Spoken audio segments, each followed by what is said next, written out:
Alright, now we got strawberries and cocoa as well. Again, internal sell the cocoa, just like we have this, and we're going to decrease the price down to, why is this price so high? Is this the farm? So let's decrease this price down to $1. We're gonna sell this stuff all at $1. Okay, so there we go. We got cocoa, we got strawberries. With eggs and flour, we can make cakes. With cocoa and milk, we can make chocolate bars. And with cocoa, sugar, and flour, we can make cookies. And there we go. And we can get everything we aren't manufacturing ourselves, we can get from seaports. I've already checked all this. There's milk in one of the seaports in the other town. There is sugar in a seaport somewhere. And then eggs. There are eggs in one of these seaports. So, we're going to open another manufacturing site. This one's going to be a small. We're going to set it up right next to the farm, just like we did our other product. Didn't mean to do that. So, what we're going to make. So we're going to make these chocolate bars. So, these chocolate bars and ice cream, I think are the two products we're going to make with this. So let's come down here. We're going to purchase this. We're going to link it to our own facilities. We're going to click cocoa. Then we're going to purchase milk. Oh, I'm on the wrong thing. Seaports. And I don't know if the milk's being sold in this city or the other one, but it's not a big problem because we can just go right here to all cities. We will have to pay a very high shipping cost. Let's see if we can find it right here. There we go. Milk. You can see shipping cost right here is 12 cents versus 7 cents. That does make a difference, and it's not that big of a deal. We'll be able to overcome that pretty easily. Alright, so we got cocoa and milk, and we're going to combine, not this one, this one. We're going to combine these two things in the manufacturing department, and that'll give us our chocolate bars. Nice. Go ahead and increase that training. Come over here, and we're going to purchase. We're going to come over here, and we're going to purchase. And we're going to link, and we need sugar, which is being sold in one of these ports. Okay, we're on current city. It's in the other city. Right here. We're going to purchase sugar. And then we're going to come over here and we're going to look for our goods. We're going to purchase strawberries. We're going to link. We're going to link. We're going to link. We're going to manufacture. And we're going to sell. But what we could do instead is actually link this one this way. We could turn this into an advertising department and do this right here. And what this will do is this will allow us to advertise the products we're manufacturing in this facility, and that'll increase its quality. Quality is a combination of multiple metrics, and I'm gonna see if I can show you that real quick. So right here, you can see that it has this brand, quality, and price rating. And that's what comes up with its overall rating. This is its overall competitiveness. You can see right now, our cereal bars have a quality of 31 and a price of 30 cents, and that gives them an overall rating of 22. Their brand is 0. We could raise this brand, and that's basically going to be long-term investment, monetary investment in increasing the quality of this product.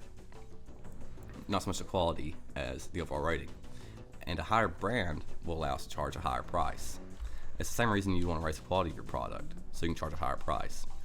And so if you can, so the higher these are, the higher this can be, and still remain competitive. Right now, we aren't very competitive. Even at 30 cents a pop, we aren't selling any. Nobody's buying our goods right now, and so it's not doing well. If we had like a 60 in our brand and a 60 in our quality, if we were charging this price, we'd probably be sold out. Like, we probably wouldn't be able to keep up with demand. But we're not there right now. Same with flour. This isn't internal sell either, is it? No. Okay, same with flour. Now flour's different. There's no brand. You see there's no brand on flour. And that's because the quality, that's because this isn't a distribute to market kind of product. This is a manufacturing product. This is a product that manufacturers are going to buy to increase the quality of their own products. And the manufacturers, they don't care about your branding. They only care about the quality and the price. And so that's why branding doesn't have any part to play in the flour itself. So over here, so how do we set up advertising? Well, we're gonna come over here to link media, and you're gonna get a couple different options depending on what facilities are open in the city you're in. And you can see right here it has rating points. Right here it has cost per minute. What you're going to look for is you're going to look for something with the highest rating points and the lowest cost per minute. So you can see we got $31 or 31 rating points for $2.24 here. We got 23 rating points for $3.37 here. We got 37 rating points for $2.67 here. TV station, probably out of the question. It costs a lot. It doesn't have very good ratings in this town. So we'll probably either be the radio station or the newspaper publisher. Now we're just starting out. I think we're going to go with the radio station. Now you can see right here, it automatically sets to about $100,000 per product. That isn't going to work. We can't afford that. I mean, that's a quick way to go bankrupt. We're going to set it down all the way down here to about $10,000 per product. That's still expensive, especially starting out, but we can afford this. We can't afford $100,000. All right, so let's fast forward real quick just so we can see our products being manufactured. It is manufacturing ice cream and chocolate bar. That is what we want to make. And now we're just going to wait for it to show up in the sales spot. Let me fast forward a little bit faster. Okay, there's the chocolate bars, and there's the ice cream. So we're going to stop, come back. All right, now we're going to decrease the price of this down to about 30 cents. And we're going to decrease the price of this down to about 30 cents as well. There we go. And now the brand will slowly start growing up too because we have it advertised. So now, what we're going to do, and this is crazy, this is nuts, this is a quick way to go bankrupt. So open up this many industrial centers and farms before even setting up your first store. It's going to be really hard for us to overcome this, but my plan basically is to get all my industrial base set up and then open up a whole bunch of different stores, possibly on loans if I have to.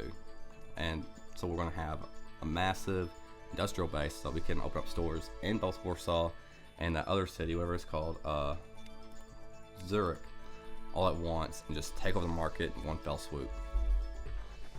So we're going to put the factory. On this one, the main reason I opened this up is because if you come over here to flour, you can see we're not using it in anything. We're making a whole lot of it. We're not using it for anything at all right now. So we're going to need 4 purchasing departments. I'm just trying to figure out the best way to do it. We're going to need 4 purchasing, 2 manufacturing, and 2 sales. 1, 2, 3, 4, 1, 2, 1, 2. So it can definitely be done. We just need to figure out the best way to do it. And there we go. So you can see we're selling ice cream and this is not making us a profit. We're gonna have to increase the price of our goods. You can see that this is losing us $200,000.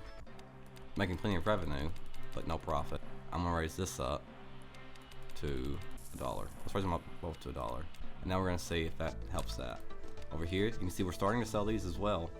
And this actually is making a profit, surprisingly enough. Because we're buying the flour from ourselves too. So now, what I want to do is I want a place where I can sell my goods myself. So you see, each good has a department that it belongs to. If I come over here to Farmer's Guide real quick, just so I can find something pretty easily. Our cakes. You can see our cakes are in the food department. If I come over here, you can see it. Our chocolate bars in the snacks department. So most of our goods are going to be in the food and snacks department. So we want to find a store that services both of those. Over here in the supermarket, you can see that this services snacks, foods, as well as a lot of other goods, and that's a good option for us to go into. There's also other stores that we might consider. Right here in the convenience store, this services foods, snacks as well. Discount mega store, department store, computer store doesn't serve it. None of these other ones are going to serve it.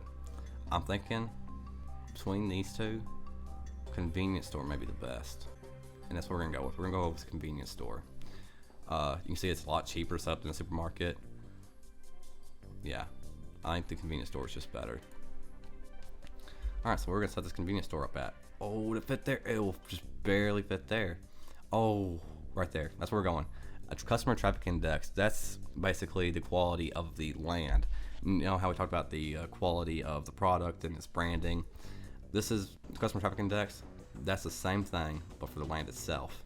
and this will not increase the quality of the products there, but it will increase the number of sales you make. It's extremely important. You want to get as high of a CTI as you possibly can. Now you can see it's really expensive, $5.7 million for just that little bit of land. Or if I came out and put it over here, where there's no one living and no one's gonna visit it, it's like 1.7. But yeah, I think that's probably gonna be the spot we go for. See if I can find anything better. 87.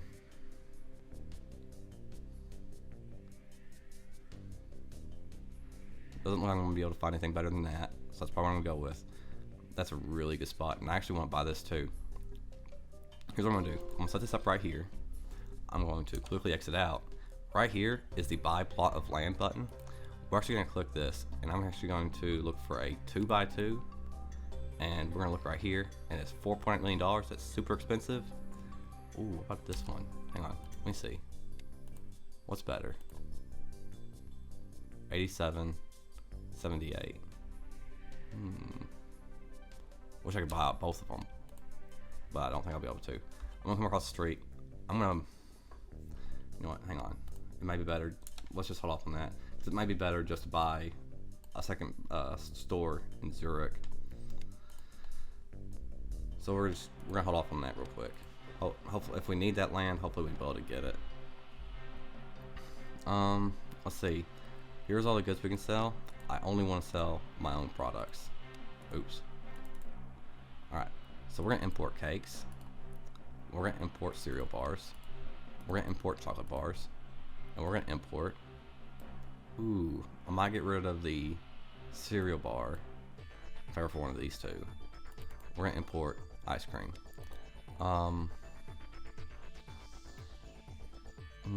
Yeah, I'm gonna change this.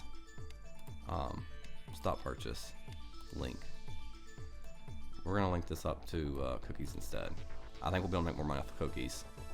So we're gonna increase the training here, and we're gonna fast forward just a little bit. There we go. Okay, so now when you look down here, you see two different brandings. This is those local competitors I was telling you about, and you can see local competitors start out with branding, they start out with quality, and they start out with the price, and our cakes just barely edge out over them. And you can see up here is market share. The white space, that's the local competition. The green space, that's us. If there was another color, that'd be another company. So right now, we could probably leave this at 140 and make a killing. I'm gonna leave it at 126. Over here, you can see we're selling this for $2.80. But we're not beating the local competition at all. So let's try decreasing this down to $2.12. You can see we're actually charging less than our cost plus freight. But if I go back to the factory, not here, this one, you can see we're selling this at $1.50 higher than what it's costing us to make it. So we can actually afford that.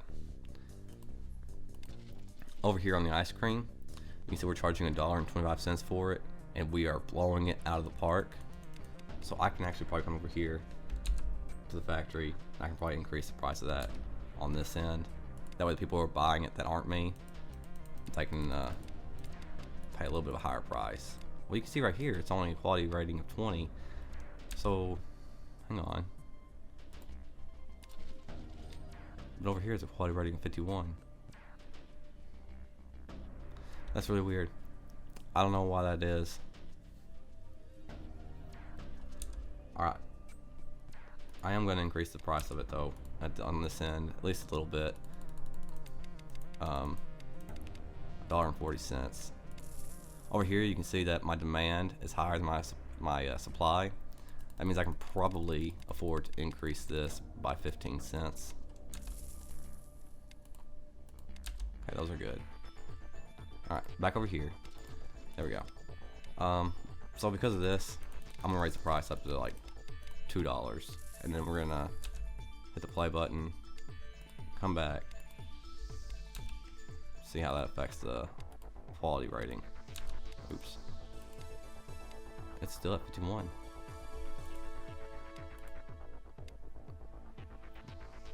Well, neither of these have taken effect either. Huh. Alright. Well, I'll come back later and look at it. It's probably just taking it a little while to decide on what the overall rating of my product is. Over here you can see my overall rating is 0. The city overall is 14. That is unacceptable. I'm going to reduce this down to 75 cents. Alright, fast forward a little bit. We're making a profit. I really didn't expect that to happen. I'm really surprised. So you can see here, we are way undervalued. We're way undervaluing the quality of our product. I'm going to raise it up to 91 cents. Right here, we are still way overvalued. Raise it up to $3. Right here, we can raise it up a little bit. Let's go with $2.50. Right here, we are undervaluing ourselves quite a bit. Let's raise it up to $1.35. Fast forward a little bit.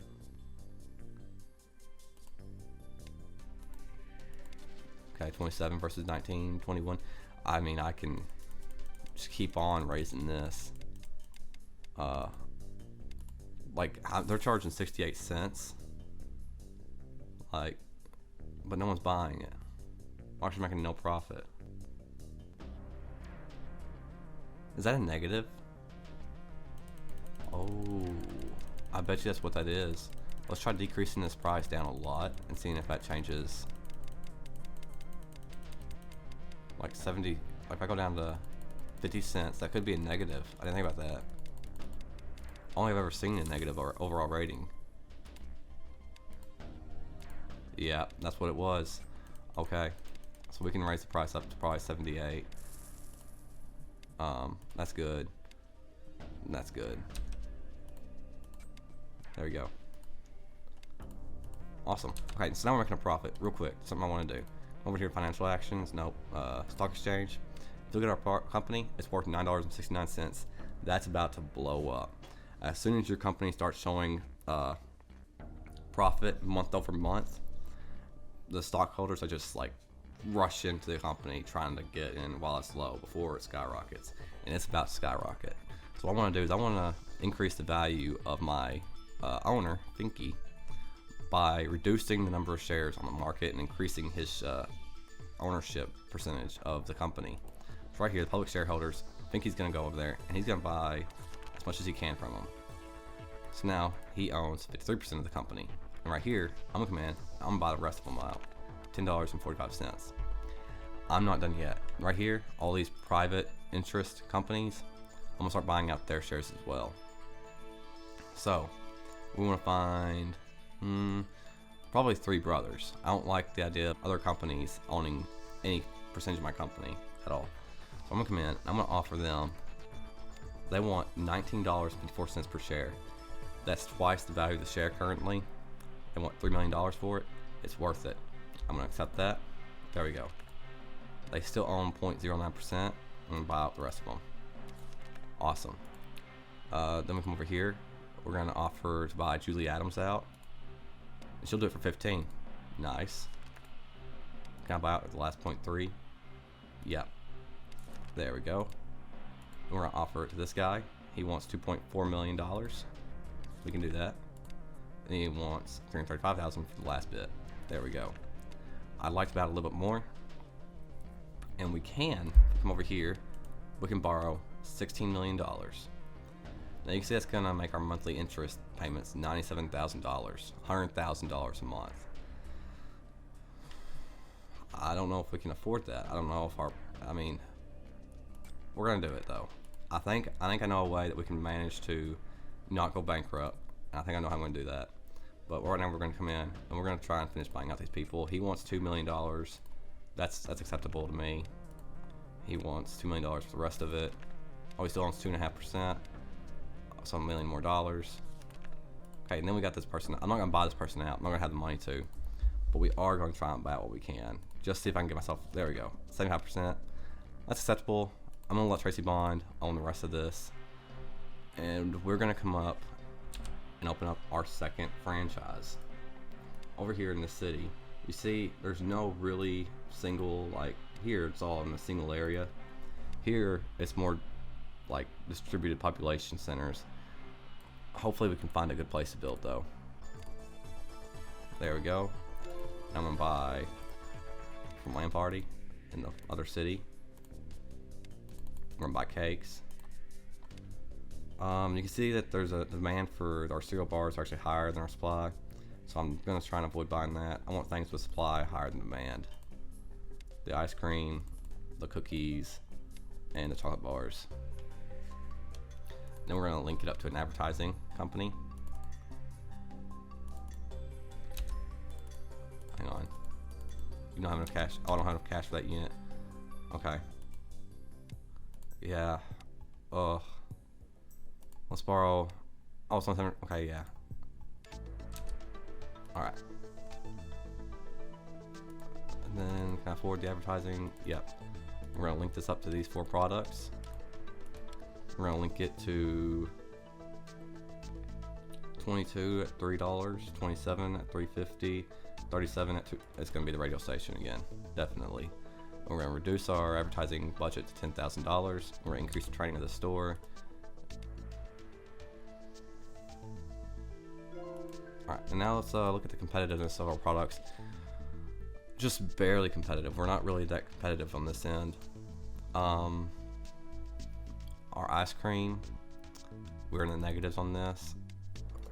We can actually go a little bit under this because we are manufacturing it ourselves. We're just barely competitive at this price, but let's reduce this to $3.98. Right here, we're super competitive at this price. I'm gonna raise the price up to just under $2.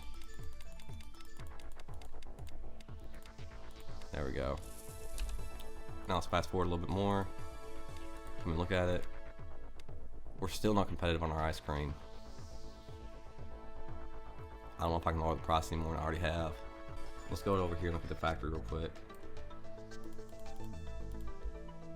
Oh, nope, it's the other one.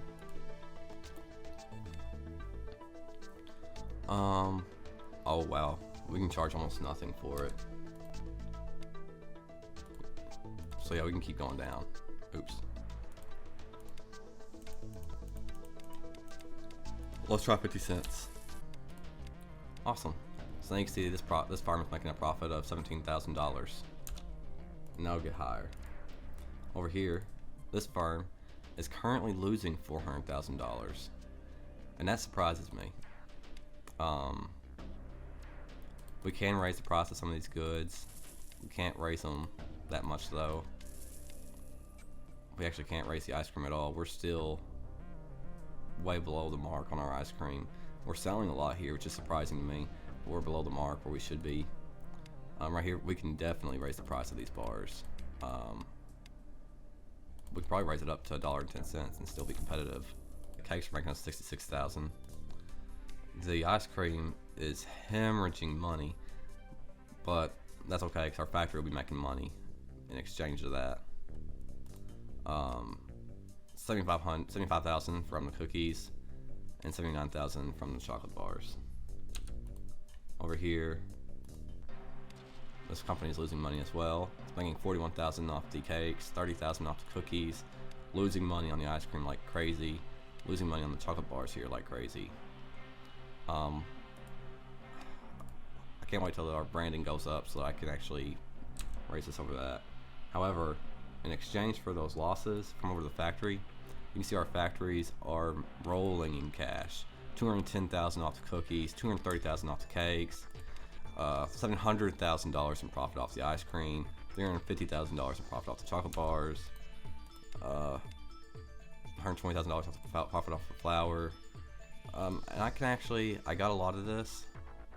I'm going to open this up to external sale in case another company wants to buy some from me, because we are way over manufacturing it.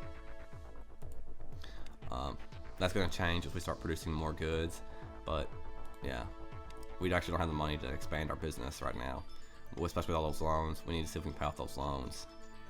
Right here, we can probably raise the price of this a little bit. Okay, because our demand is higher than our supply. So let's look at our stock market. Let's see, buying it at $17, $20, that was definitely worth it. If we wanted to right now, we could actually go back, we could actually reissue those shares and we could use that to pay off our loans. And if I show you the value of Finke over here, I can show you in the Billionaires 100. We're not in Billionaires 100 yet. We need $8.02 billion to be in there. Compared to Parsons, you can see right now his total wealth is $67 million. That's awesome. Like, you gotta think, he started out at 50% of a $30 million company, so he was worth $15 million. So he's quadrupled his wealth in what, 3 years? But probably not the richest. Right down here, this guy is worth $111 million, but he's an independent investor. Let's look at the other companies. Like right here, we're the ones who started LanParty. Let's scroll down. You see right here, this is the CEO of New Lunar. She's worth $14.6 million, so she's actually lost a little bit of money. Gridworks, wow, $122 million. Let's go check that out. Wow. I wonder what they do. Let's see. Firm overview. Is this Gridworks? Yeah. He owns 11 stores, 3 factories, 2 research and developments. Wow. Yeah. Good on him. Oh, you know one thing I never did? I never changed our wheat purchase back to ourselves. That'll actually go a long way in reducing our cost. There we go. So now we're buying our own wheat. I can't believe I forgot to do that. So now what we're going to do, if I come over here, you can see that we are not keeping up with demand. If I go to my factories, you'll see that the factories, we just aren't producing enough anymore. Like, not even close. Like, what we need to do is we need to build a second factory right here. I'm basically gonna set it up just like this. The one thing that'd be really nice is if I could user define. All right, there we go. Yeah, right there. Then come over here, user defined, use. Yeah. Okay, so now what we can do is we can come over here and we can change our cakes from this supplier to this supplier. There we go. Alright, thank you for joining me while I play a little bit of a capitalism lab. I hope you enjoyed the video. If you did, please leave a like and subscribe, and I'll see you next time.